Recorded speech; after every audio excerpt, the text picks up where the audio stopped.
are listening to Fika with Vicky on United Public Radio, 107.7 and 105.3 from New Orleans.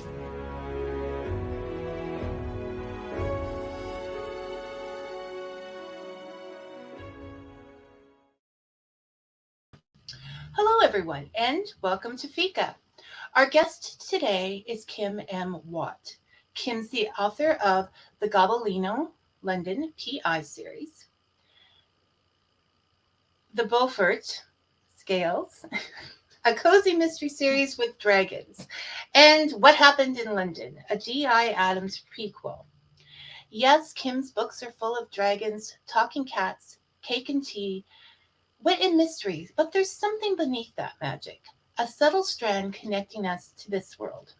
The idea that there are people who believe if we cared for each other, if we understood the stories of those who are different than ourselves, and perhaps put aside past grievances, the world would truly be magical.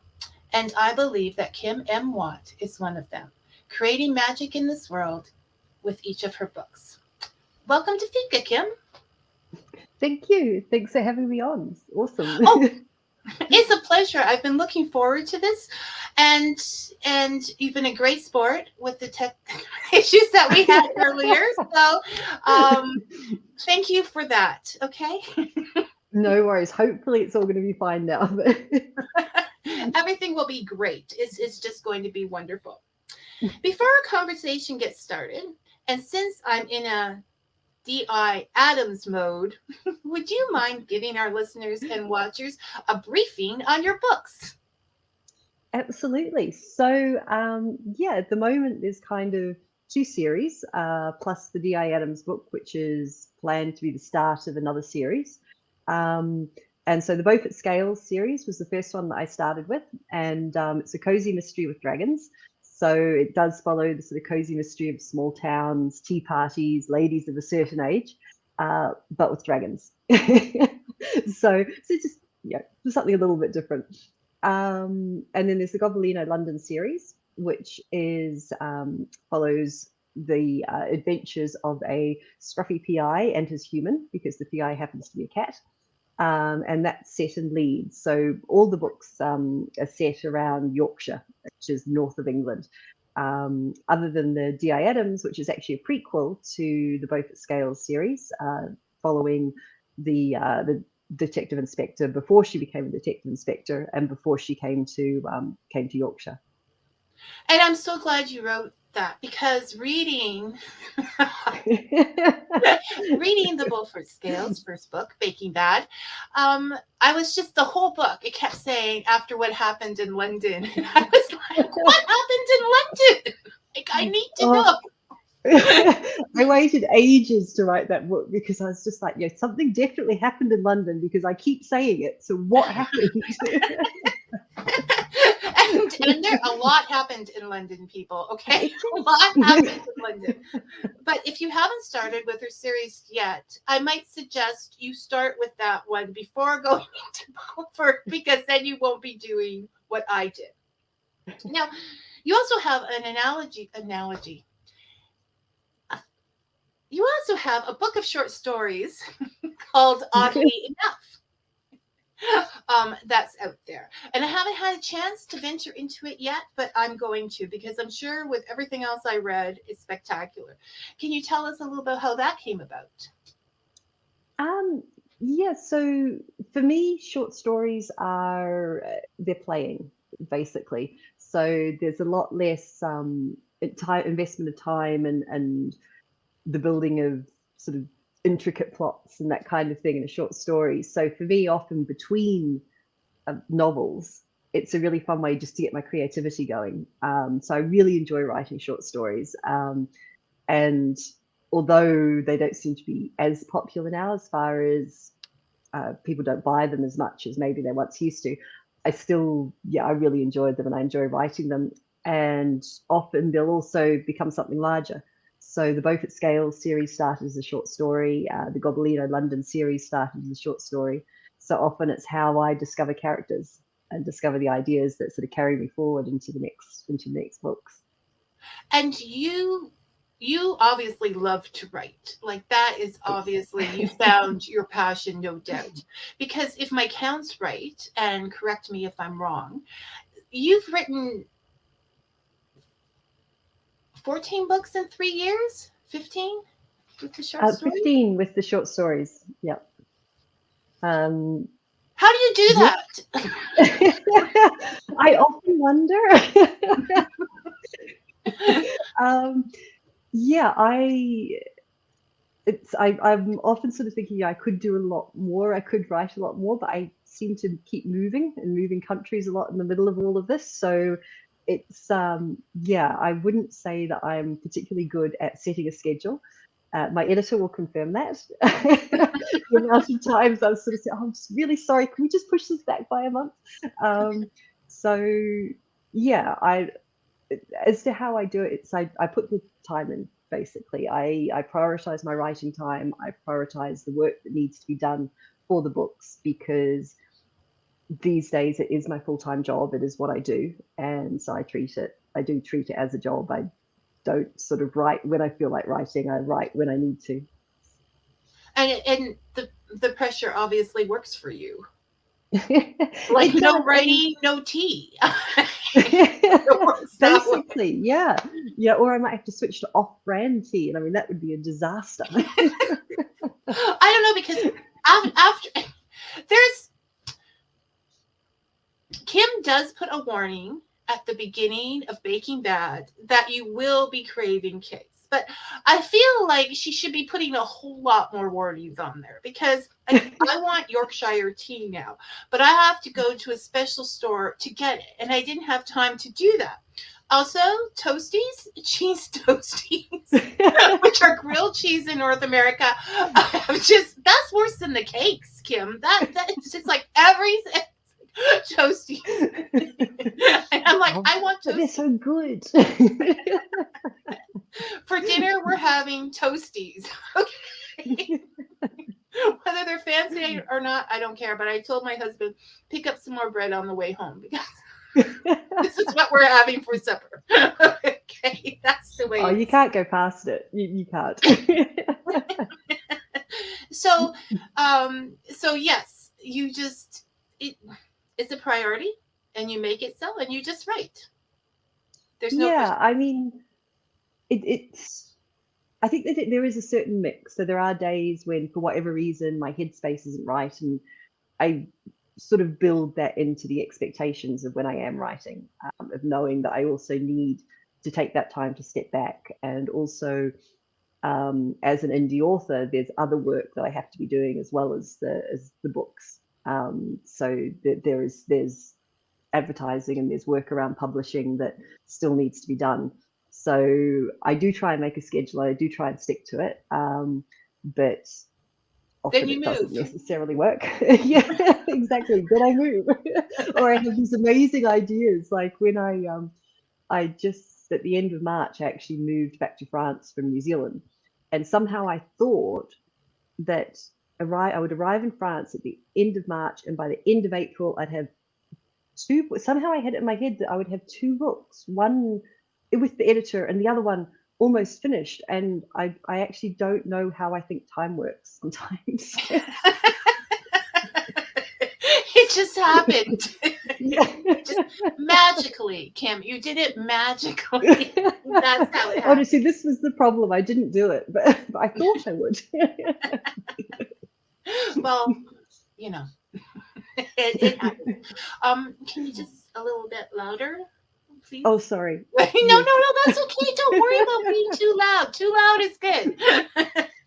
I want people to hear you. You have great words coming out of your mouth, and they should be heard. Honestly, I'm much better writing. I'm louder writing as well, probably. Um, so have you always had an interest in magical, um, magical creatures and mysteries, so that you combine them? Like this isn't an accident. This is what you like.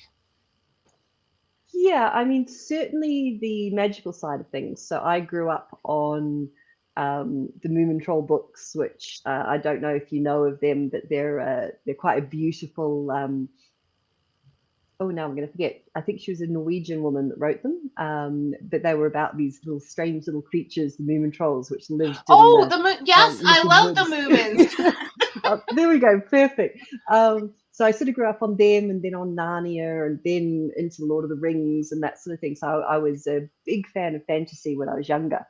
Um, Honestly, I'm not entirely sure where the mystery came from, but it just seemed to work when I started writing.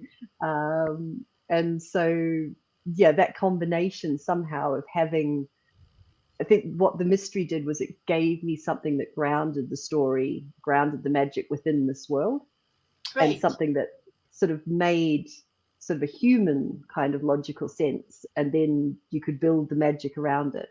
And that's how it worked for me with those. No, that makes perfect. Great answer, Kim. Great answer. Brian Greiner would like to know, do the different cultures you've lived in get reflected in your writing? That's a really good question. So I'm originally from New Zealand. I sort of grew up there, between there, and I lived on a boat that my dad built for quite a while as well. So I traveled a lot when I was young. But I actually left New Zealand when I was 18 and then worked in various countries. Um, and somehow I find the books are quite well grounded in Yorkshire, which is a place that I love and I've come back to many times over the years and lived there at various times. Um, I was married to a Yorkshireman. I was also in a long-term relationship with another Yorkshireman, so there's obviously something there. So it's a Which reoccurring is theme. definitely, which is where the Yorkshire tea came from, and also some of the expressions. um, but to me, they are fairly grounded in the sort of north of England. All of those books, there's a certain magic there for me, which I find very, yeah, it does spark creativity. And Ben says, there are so many similarities between Kiwi and Yorkshire culture, to be honest. And do you find that too? There's definitely similarities between New Zealand and English, I'll say, rather than, although it probably is fairly UK wide. There's certainly a strong connection as far as the sense of humour can be very similar. Um, and yeah, as far as, Yorkshire's got a lot of sheep, New Zealand's got a lot of sheep, that sort of thing. It all comes down to sheep. Okay. Um, in the world of writing, in the world of books recently, especially with cozy mysteries, there are always cats and more cats. And which is great. But for some reason, your cat is a detective and it talks. Okay. It's not sitting on the side or making looks. We can actually, that's what the cat does. Not for everyone, but for the reading audience and his partner. Uh, I'm a woman of a certain age, and I started reading these books, and it never even made me bat an eye that the cat was talking. Like it just seemed so natural that the cat would be talking. And how do you do that, Kim? How do you make throwing and dragons to tea? Like the magic is just so, I need to know that other people also had no problem with the talking cat. Like I would feel much better about myself if I knew that. That's a special Well, talent. well, certainly I have no problem with the talking cat, so at least there's two of us. So um cats are, I mean, I love cats, obviously. I don't currently have a cat, but I did have a black cat who I used to refer to as the little fairy muse, who I just always have the sense that they have great and secret lives, which we don't get to see. Um, and within the world that I work in, it just made sense that they were up to things, that somehow that just worked Oh in yes. there for me. And it just seemed quite logical that if anyone in that world was going to talk and be up to strange things, it was going to be the cats. Most definitely. And you have the cat personality down pat. Like the part where, I sat elegantly straight up on the edge of the desk. It's like this mean cat thinking. My cat does that all the time. And judges. Like Oh yes, that is a big judge. definitely. So Oh, they all are. yeah, no, it's absolutely great. And let me tell you, I want to have Fika with a cat because what a great excuse to be snarky and mean. Right. It's not my fault. The cat did it. This is the thing. I mean, writing Gobolino is it is just pure joy writing him because yes, you can be really snarky and quite judgmental and make terrible observations about people when it comes from the cat. Absolutely lovely characters. They're just absolutely lovely people. And then there's the cat. Also consider a person for the sake of this, but you do it so well, Kim. Like that. You enjoyed writing it. I enjoyed reading it. I'm just like, it was very believable and very much part from the story. It didn't take away from the story. It was just happened to be a cat. So definitely a fantastic way to go. Thank you. So, it was potentially a bit of a risk. What's that? It was potentially a bit of a risk. I mean, I often look back at things that I write and I'll write them because they sound right in my head. And when I'm in the middle of them, I'm having fun and I'm enjoying the creation and it grows. And it's often later that I'll sort of look back at it and go, I just published a book from the point of view of a cat. What was I thinking? You were thinking success, girl. You were thinking success. And that's what I want the audience to know. Don't sit there and say, I'm too sophisticated for books where the cats talk or they have dragons to tea. Because I read a lot and it did not faze me. And I'm just going around. The book is so good. It just did not faze me that any of this was happening. It just seemed proper and right. So you obviously have a talent for making that happen. So do not think they're funny books. They're not silly books. There's a big difference in that. And you're a funny person. Very, very funny. Back to the writing. Now, D.I. Adams, who I absolutely love as a character, has mentioned several times that she doesn't like to use modern technology to keep hold of her information while solving crime. She likes Post-its and like she likes Post-its and printouts and a notebook to write all this down because the tactile experience obviously connects her to the crime more and she can solve it. Is this something that you prefer to do when writing? Are you more a scribble down the ideas than having different programs? A mix. I especially if I'm getting stuck on something, I will write it out longhand, and longhand sort of taps into a different sort of creativity, I guess. So I find it really good for writing short stories when I'm just kind of running around after the story and seeing what happens. I find it really good for getting through plot points. And when I have written a rough draft and I go back, even if I do write the rough draft on the computer, I tend to go back and then I'll make all my notes are handwritten. I don't make notes on the computer or anything like that, which I know there are lots of apps in order to do that, but that's just, it doesn't work. That's far too complicated. And yeah, due to my travels as well, I often find that I will end up writing longhand. So D.I. Adams actually was written in a notebook to start with. I had it as a hard copy, and I actually was about a year late in publishing it because the notebook was in the UK and I was in New Zealand, and I was just like, well, I can't rewrite that because I won't remember. And all the little bits that I really liked, I won't have. So I had to wait until I could get the notebook before I could actually write the book. Well, I'm glad you waited and didn't try to remember it because it's a gem. And her character is so real. I mean, I love her. I know I'm supposed to love all the characters. No, you're supposed to love all the characters. I can do what I Yes, no favorites. want.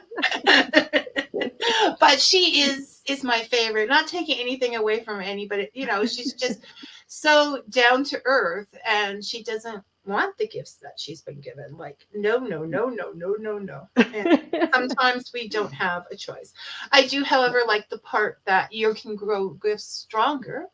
You can see things in a different way, more clearly, with the help of chocolate. this is Chocolate is magic. it is. I always thought it was good for the soul. And this just proves that it's also good for other, things that we might not see. And it works. And well, okay, so while we're talking about writing, are you a plotter? Do you get it all out there, or are you a pantser? Do you just let it flow? I am 100% a pantser. I have tried many times over the years to plot, partly because certainly in my early days of writing, when I was reading every single book about how to write better, the general wisdom was like, oh, you must plot, because otherwise there'll be plot holes and it'll be a terrible mess and everything else.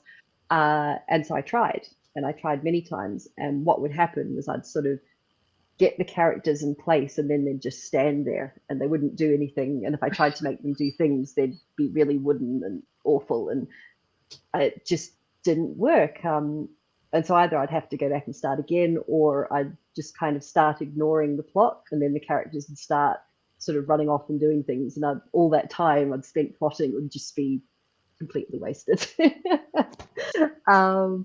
So I have resigned myself to the fact that I am a pantser. I completely write by the seat of my pants. I tend to have the end scene in my head, which is quite often a bit chaotic. This seems to be my sort of brand, is chaotic end scenes.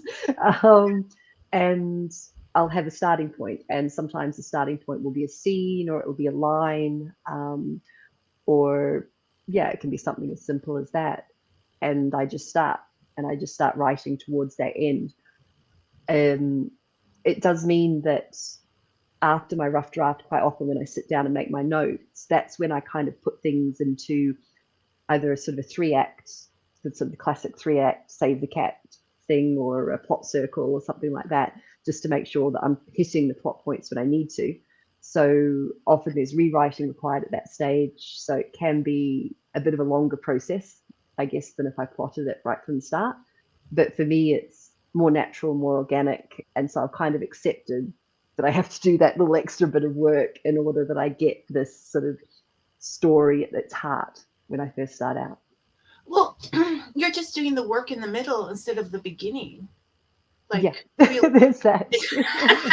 You let them go and then you round them up, because when you said it was completely organic, I was very surprised, because all the details are there, and it does a circle around so well to, and you're picking up this and you're picking up that, and you're thinking, oh, she did that very well. Like that's come up, and that end of a string that I didn't even really see there, you made clear to us at the end, and how it all works together. So whatever you're doing is working, but I'm surprised that it is more, but great things come from chaos, right?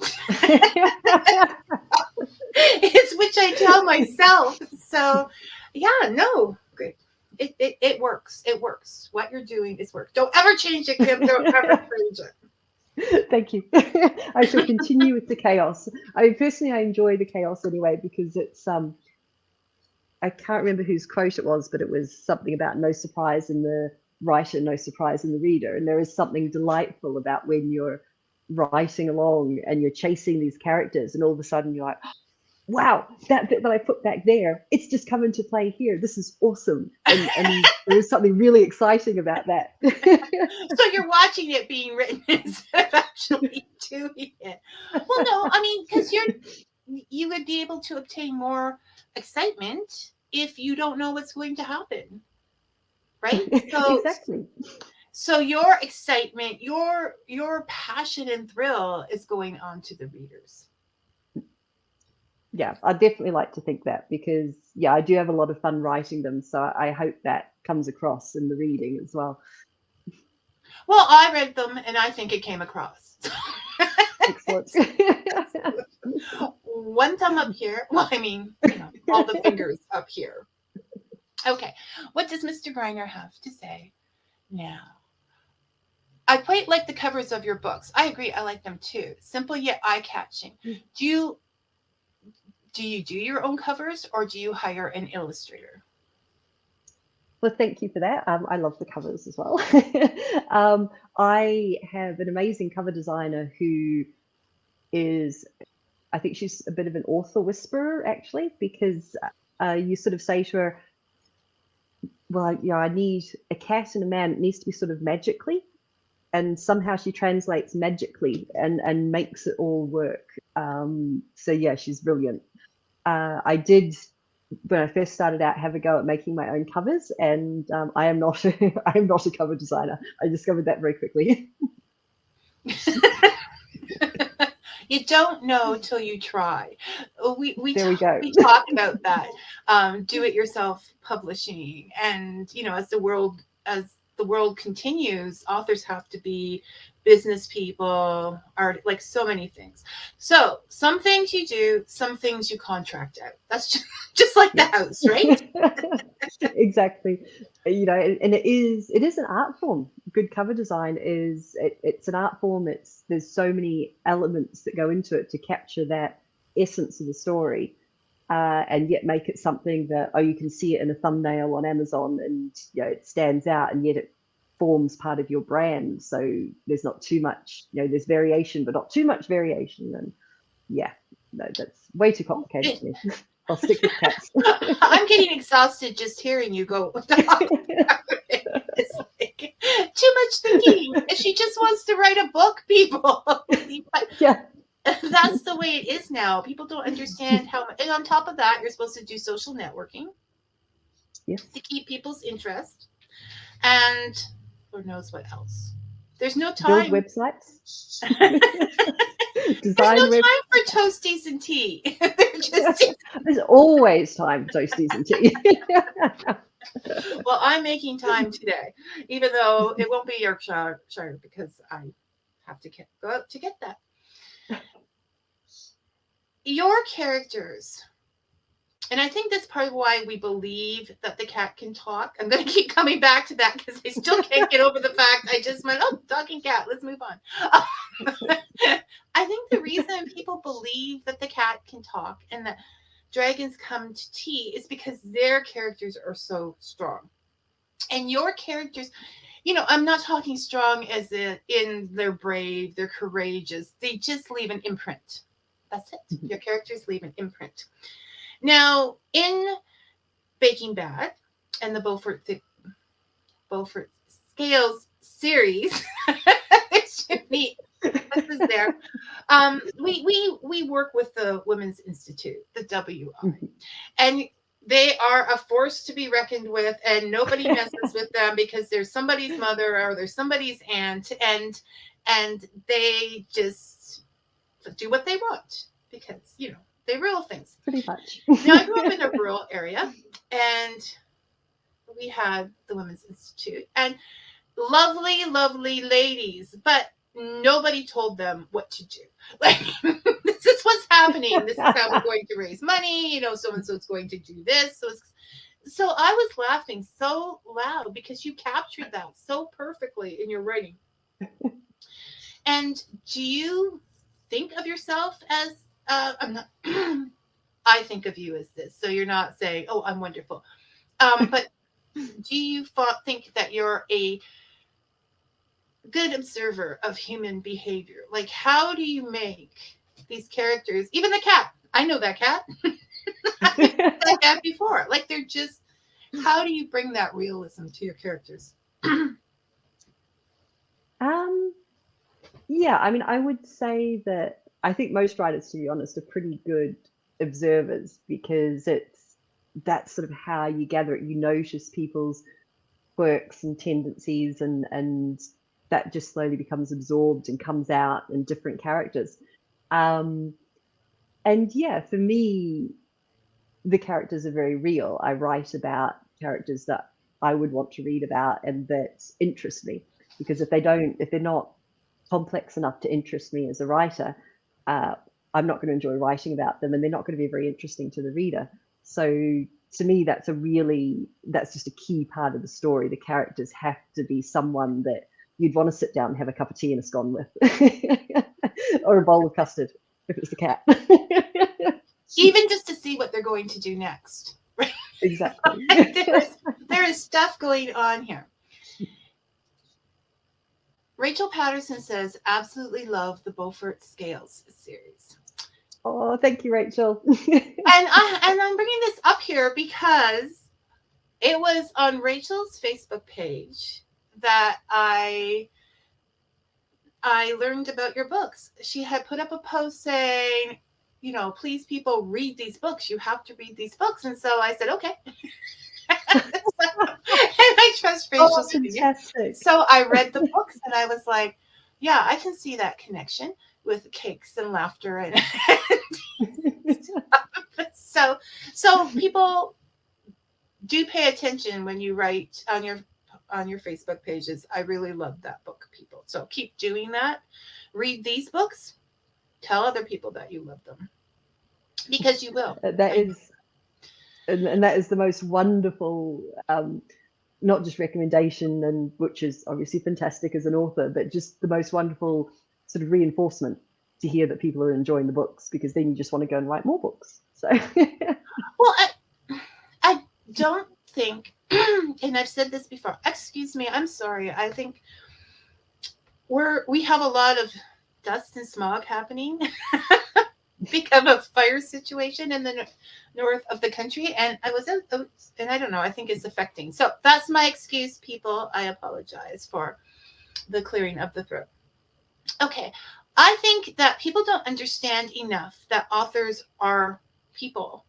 Like, you know, we've grown up putting them on a pedestal, and this is wonderful, and they in school, and you don't mark up the books, and you don't do this, and you're really just people sitting all alone writing these books. So definitely go out there and say, I loved your books in some way.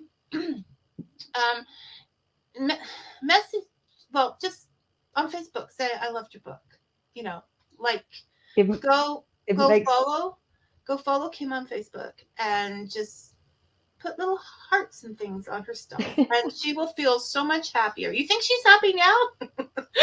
See her after that. So go after the show, but go do that. It definitely makes the most wonderful difference to hear from readers. It's yeah, fantastic. It's one of the best bits. It does, because there are people trying, and you don't get a lot of feedback. It's not like, oh, that was a great burger. For hours you send it out there, and then, you know, sometimes you wait and it's just like an echo. Nothing happening. So fill that empty space. All right, so we've laughed, and these books are funny, but the more I read them, Kim, the more I see, as I mentioned in the introduction, this underlying attention. Well, because D.I. Adams is who she is, and even with the dragons, and you know, people keeping the dragons safe because mankind has a tendency to go and kill them. In the past, that's brought up some bad feelings between them. And D.I. There's addiction brought up in the Gobelino London series. And D.I. Adams definitely is working the streets, and she's believing some unhoused people when nobody else will, because they just ignore them. There's even like some racist issues brought to the attention. So under all this happiness and laughter, there are some very heavy subjects being addressed. Uh, Once again, so did this just come out of your heart as you wrote? I mean, you say you don't plot, but these are really big elements, or did you sort of sneak them in there? Um, no, again, there's something that came in naturally for me because these are things which I think concern all of us, whether it's questions of, like Mortimer with his stress shedding and the anxiety and the worries that you have. These are things that we all know. They're things that connect us as humans. And that's such an important thing, is that it's so easy to be divided. It's so easy to have this sense of there's us and there's others. And to me, it's a really important thing. It's one of those themes that is just always going to be in the work, that because someone is different, because someone is struggling with addiction, or is struggling with mental health, or because someone's unhoused or is from a different background, everyone's still just people. And that to me is just really important, and to show it's not something I deliberately set out to show, but it's something that has come across in the books, because to me, to leave it out, to ignore it, would make it quite unnatural, because it's You everywhere. you can't, because it's a part. If you're out in the world, it's a Mm, part of the world. You yeah, really can't go many places without that being present. So to lead, and if you're trying to make a fantasy more realistic, then the real needs to be definitely real. yeah. And so I found that you wrote those parts naturally and with understanding and with balance. And it wasn't until I fell asleep last night finishing off what happened in London. Like, as in, I woke up with my reading device on top of me. Oh So no. I didn't sleep on the story overnight. It literally slept on me. And it's difficult because there's places I want to discuss, but I don't want to put spoilers out there. But when I woke up this morning, my subconscious working away as I slept, I was like, "Oh my goodness!" Now I want to. So I'm trying desperately to find a way to put across what I saw in your story when I woke up this morning. But it was definitely the idea that, like, I mean, chocolate makes things clearer, but that when you look into a different lifestyle, a different way of living, it is almost like looking into a different dimension, a different world. It makes everything just a little confusing and a little, we don't know how people do things here. So if someone's looking into the home of the unhoused, or one of these other a different thing, even if you're looking at people who have everything, you're not going to see it clearly. It's going to put your idea of life out of whack. So I think you were amazing in doing that. Thank you.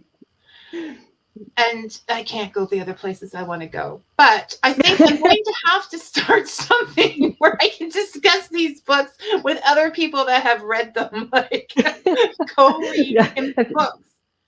spoiler episodes or something. Yes, like, it drives me crazy. I just, there were things in that book. People, go read D.I. Adams now. It won't spoil the rest. It won't spoil Breaking Bad or the rest of the series.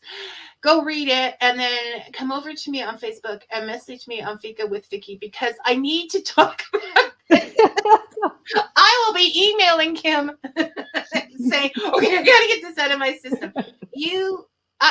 Once again, I want to know if other people saw what I saw, or if you wanted it to be interpreted that way. So, anyways, I'm sorry I got sidetracked on that, but it's very frustrating. was I? Kim, where was I? So, because I've got sidetracked now, because I'm sort of going, are you thinking what I'm thinking, or is it? Okay, I'm saying no. I can't say anything. I can't say anything. Email me. I want to be Amazon now. I want to see Amazon because I just see the numbers. Or yes, fine, or Kudo. I mean, not Kudo, or Kobo, or Google, or wherever. Where do you have your books out there? They are everywhere, or everywhere I can put them, basically. So yes, they are obviously on Amazon, but they're also available on Kobo, Barnes and Noble. The paper, you can also ask your library to get them in. The library can get, they're available as ebooks through library programs. And the paperbacks are also available to be bought by the libraries as well. So there's distribution there. And the Beaufort Scales books actually amazingly have been turned into audiobooks by an audiobook company in the UK. So they can also be got through the library too, as well as everywhere you get your audiobooks. So yeah, you can find them in most places. So they're easy to get. But I will tell you where I got the box set, the first 4, it was just $9.99. So that's like $2.50 a book. Well worth it. Well worth the money. And I'm going to get the other books after. Sometimes there are people in my life that say I treat Brian badly, but this is because he's sarcastic. Can Kim confirm or deny that something happens to someone somewhere? I can neither confirm nor deny that. It's really hard being an author as well, because sometimes I've just sent off the final Gobelino London to my editor, and so I know what happens in it, but I can't say anything. And sometimes you slip up and you're kind of like, oh no, I can't say that. You don't know that yet. I can totally understand that. I would be going bonkers. I wrote this book and I love this little part, and you just want to share that little part, right? That you wrote, that quote or whatever it was. So I can understand how that would be a problem, Kim. Now, you also promised that you're going to be having more series coming out. Can you say anything about that? Well, at the moment, my plans, assuming I don't move any more countries, that's not planned anyway. So I have the final Gobelino book is actually coming out in July. Following that, the final Gobelino book for this series arc, I should say, because I have so much fun writing him that I can't rule out the idea that I may write another series arc for them in the future, because they're just so much fun. There will also be the Beaufort series is ongoing. My plan for that is kind of 1 book a year, because Beaufort takes a certain energy which is a bit different to some of the other books. So I find that I need to space them out a bit, and then hopefully they'll stay really fresh as well, so I can keep going with them for quite a while. And then D.I. Adams is my next project. So starting from early next year. I was hoping you would say that. I was just sitting here going, please. So yes, I want to start a series arc with her starting next year. And there will also be another short story collection in the future, but I'm not quite sure when yet. I'm not putting any dates on that one. So I'm glad to hear all the other ones are still continuing. Well, you said this was the last one for Gobelino? Yeah, so July will be the last Gobelino book for this series, and then we'll just see. But the D.I. Adams is fantastic. It's fantastic news. And we're going to the point is that D.I. Adams, the point in my mind, people, okay, D.I. Adams is a step away from the other books in a way. It is more, perhaps deeper, possibly darker. Does it take a different part of you to write? Like, was that different?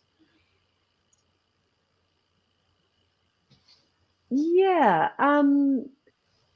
it's interesting because each of them does take a different energy. So it's a different mindset as I go into the books. It's, so for both it is quite light. There's lots of tea parties. But then as we discussed before, there's other things going on beneath the surface as well. So it's balancing that. Whereas D.I. Adams, I think those things can be a little closer to the surface because she's much more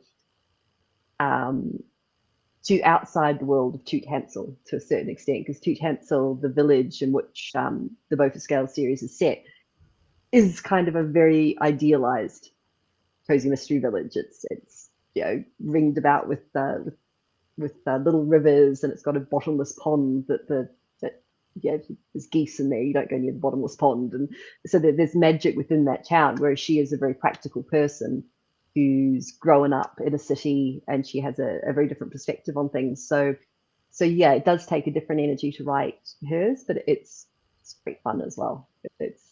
I enjoy exploring the world through her eyes as Well, opposed to a cat's eyes or dragons. Or I don't think you've really have a writing career until you've written a mystery series about a small village in England, have you?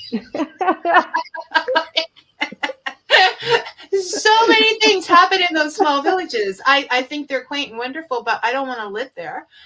That'd be very dangerous. Very dangerous. Every time you turn around, like you can just see the population sign going. Yeah. So I think that was necessary. But yes, it is very idealistic, and that's nice. I have a new slogan for you, Kim, the writer that suits each of your moods, right? If you want idealistic, it is. It's such a nice range of different moods, right? Moods is the right word. I am somewhat distracted because I still want to ask Kim some things, and I swear we are going to have a spoilers show, Kim. Everybody, read these books, and then we're going to come back and discuss them. I have to address, my husband has commented, Vicky, you seem to have a thing for people that write about cats. Well, yes, we do have a cat, and I will mention Luna, dear. Luna is very important to our household, but everybody writes about cats. So not that you're not special, Kim, but it doesn't give me a lot of leeway to find people who don't write about cats. This is the thing. Cats get everywhere. Yeah, I'm telling you that there's definitely something up there. Well, definitely, if it was how people are like in Egypt, cats were worshipped. Well, and their pictures in that were drawn on. I came to that conclusion the other when papaya, they drew on the plant paper. Pictures of cats, and now they're all over the internet. So definitely, if someone was looking at this from the future, they're going to say we worship cats, and maybe we do. Maybe we do. Are you part of a writing group, formal or informal? From Brian. I find that our little group is essential for keeping me motivated. Oh, thank you, Brian. I'm part of that group. Do you belong to a group? Yeah. I do not actually. In the days when I was still on Twitter, which I left a while ago simply because it took up too much headspace and I ended up on there too much.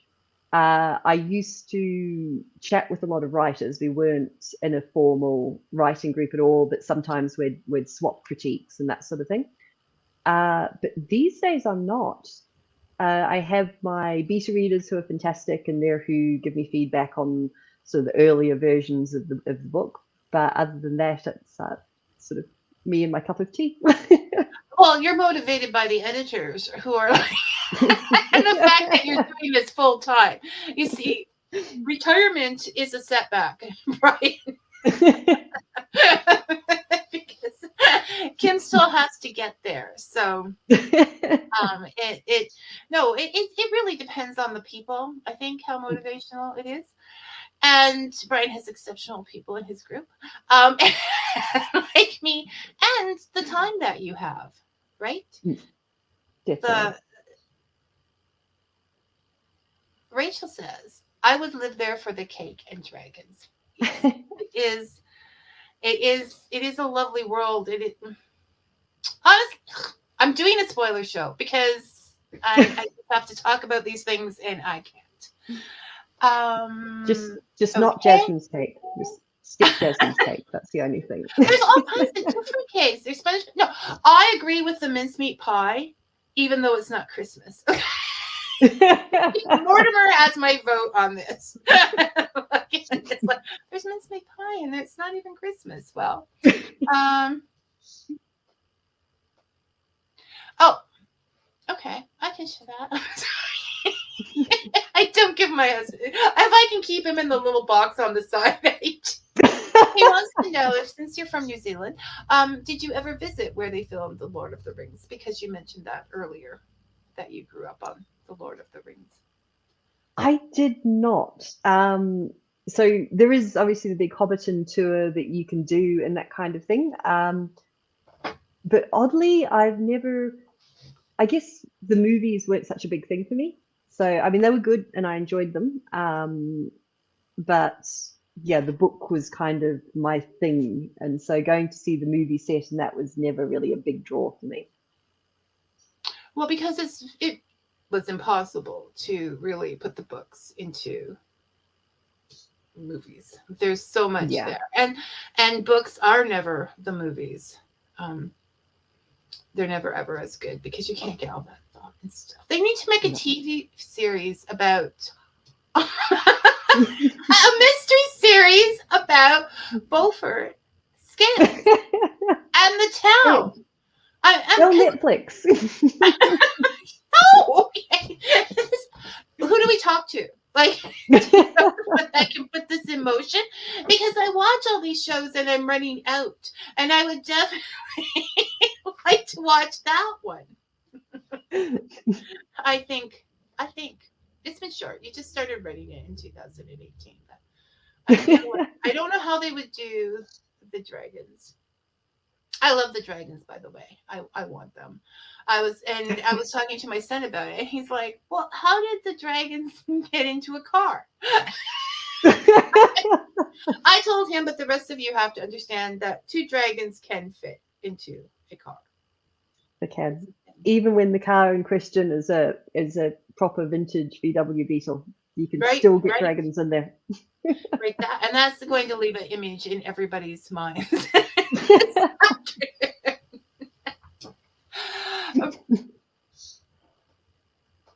Oh, Brian says that he much preferred the parody novel Lord of the Rings to the original books. Yes, Brian, I know how you feel about Tolkien, and that is why I mean to you. I happen to agree. I also happen to agree with your reading list. Like the Moomins are absolutely, she's amazing. The Lord of the Rings, although I have to admit that it's way too descriptive for me, so I sometimes like. Oh, I was a very strange kid. It's growing up on the boat. Obviously, we didn't have, there was no TV or anything, and although I had lots of stuff I could do on the water, as far as being out on the dinghy or that kind of thing, when we were on passages, all I'd do is read, and so all my spare time was reading. So yeah, Lord of the Rings, great big book, keep me amused for ages, perfect. Yeah, no, I mean, what a unique and I would think adventurous way of growing up. Like, what were some of the countries you visited while you were on the boat? So we're based in the South Pacific, so it was all because my dad was actually working in Tonga, which is really, for people that don't know, it's a very small country sort of near Fiji, so just to the east of Fiji. And so we spent a lot of time there. So it was sort of Tonga, Fiji, Samoa, Vanuatu, New Caledonia, across to Australia, and we sort of were in that area for about 5 years. So until I was 13, we went back to New Zealand. So yeah, it was fantastic. It was, and certainly for a kid who's a bit imaginative anyway, I spent a lot of time making up stories. Yeah, no, I was thinking that would, even if you weren't imaginative, that would encourage you to be so. Yeah, absolutely. But oh, I'm so impressed with you, the books. It's all absolutely fabulous. So was there anything else that you wanted to get out there that people should know about? Oh, oh no, I don't know. That was your child. Mostly I've spent sort of the last week I'm going to be on a radio show and I don't know how to do this and I'm panicking. So I told you basically not I'm to just panic. Look I always panic. it. Okay, so from now on, so you feel at home. Fika is chaos. I never know. I make up questions, but I never know where it's going to go. Sometimes I shouldn't read the books right before the show because I get carried away by the book. Like it's like immediately, and I'm talking to the author, and I'm just like, no, no one else exists, just that and me in the book. So we don't know where the conversation's going to go, but this has been a lovely one, just like tea in your books. I It has think been fantastic. they are wonderful, and so are you.